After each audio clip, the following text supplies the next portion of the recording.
Hello mga guys, may bago naman po tayong gagawin. Sa Corel Draw naman po tayo gagawa. Corel Draw. Gagawa po tayo ng layout para po sa lapida. Open po natin ang Corel Draw. Hintay lang po tayo. Close po natin yan.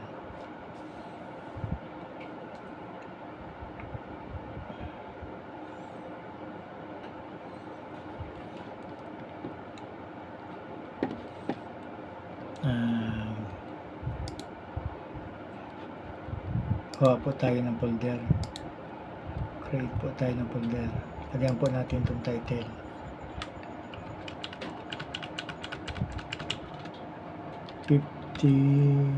by 40 na granite. Okay na po natin yan. Yan na po yung layout. Pares lang din po ito ng ang pagkakaiba po nito ay sa Sandmaster pili mo po siyang i-cut sa cutter platter. Dito po hindi ito pwede. Layout lang po, tapos ika-copy paste na lang po. Lagay po natin muna sa centimeters.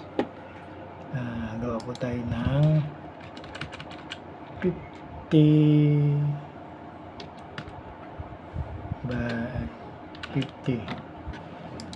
Tapos ito po gawin natin 40.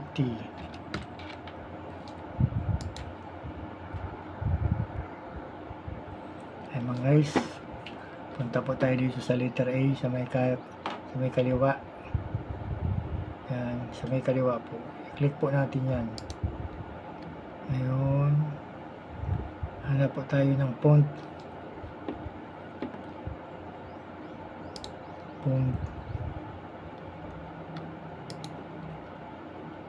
Ito po ang font.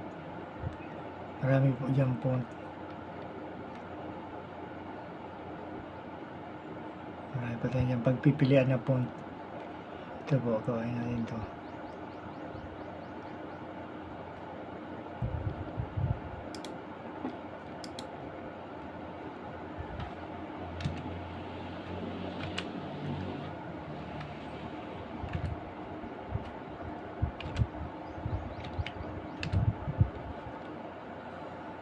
Batagin po natin yan para makita po natin yung laki ng font.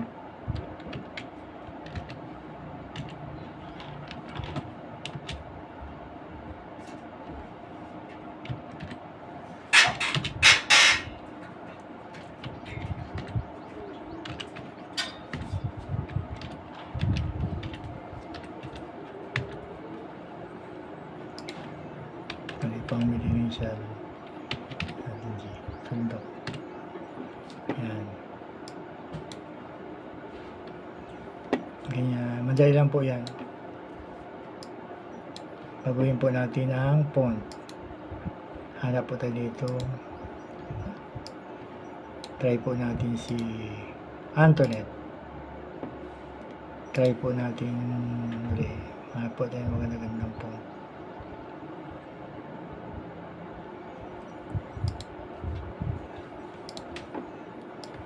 Yan, medyo maganda-ganda po ito.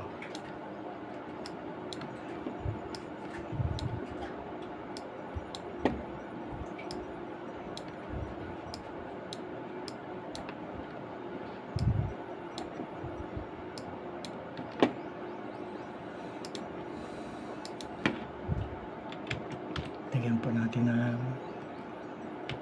inlabing.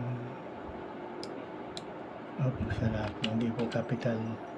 Capital po natin yung I. Caps lock po natin. Enlabing cap locks memory of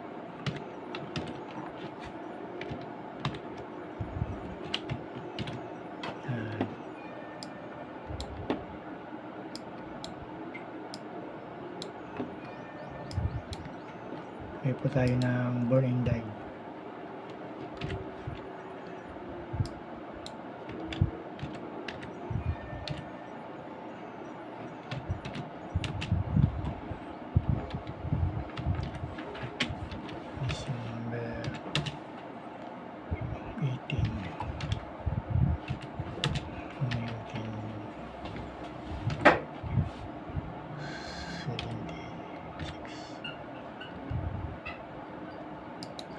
Sunod naman po, daig. Palakin po natin. Daig.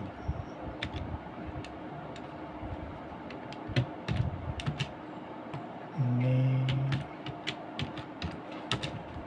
20 2005. Ayan mga guys. Kailan mga guys, pag-layout po sa CorelDRAW, para mag-layout po sa CorelDRAW, try po natin na bago. Try po tayo, lagyan po natin family remembrance.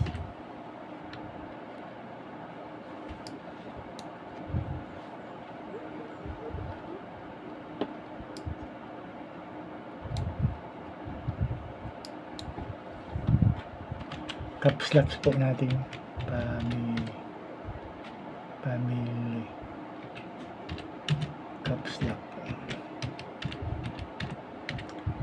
Sundan nyo lang po ako, marami po kayong matutunan. Panoorin nyo po ang aking channel, marami po kayong matutunan ng mga tutorial sa mga software, sa mga kalapid ako po.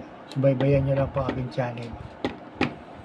Ayan na po, kalayout na. Bali, ang gawin po natin ay balik po tayo sa inches. Click po natin yung labing muri. Gawin lang po natin itong 0.9 ang height. Tapos baguhan po natin ang font. Gawin po natin, hanap po tayo ng magandang font. Ito, pwede na po yan siguro.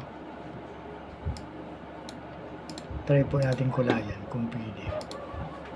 Pwede po kulayan. Pwede rin po tayong gumawa ng layout kung gusto. Pwede rin po sa sandblasting, kasi ang ginagawa ko po sa sandblasting, saka sublimation, pwede rin po. Saka ko na po ituturo yung sublimation, kung paano sa sublimation.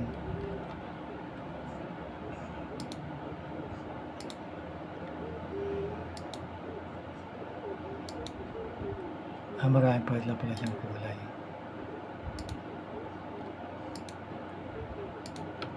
Yan, pili po natin yung kulayan. Marami pala po siyang kulay. Sa mga light na. Ito.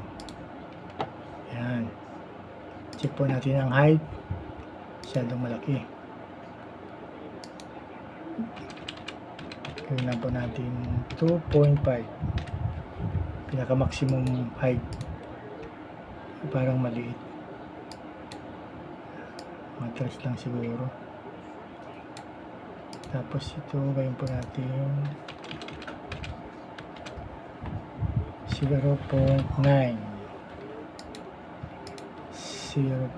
din ba ito? 0.9. Ito po yung natin 1 inches. Okay na po, i-align na po natin. I-align na po natin mga guys. Yan lang po ang paggagawa yan. Palitan po natin ang font. Gawin lang po natin yan, rounded. Ito rin po rounded. Rounded. Yan, subaybayan nyo lang po yung channel ko. Marami rin po kayo matutunan dito sa aking tutorial. Okay, bali ano lang po tayo, alignment. Check natin mga alignment para pag print po natin maganda po. Pili po natin itong bababa konti.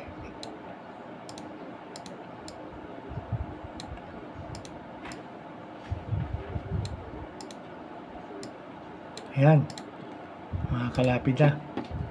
Pili rin po tayong gumawa ng square.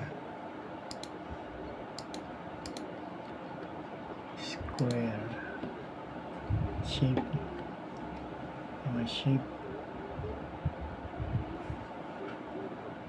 Ay, wala pala eh. Kung ito po yung shape. Ayan mga guys, tapos na po. Pwede na po natin yung i-print o i-save. Kaya lang po ang pag-layout sa CorelDRAW sa Lapida.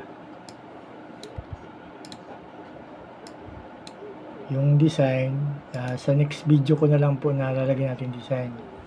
Bali ito lang po ay single name. At yung design at borderline, sa susunod ko na lang pong video, bubuin ko na po lahat yan. And thank you for watching, and click and like and share. Please click the bell. Maraming salamat po sa pagsubaybay sa aking channel.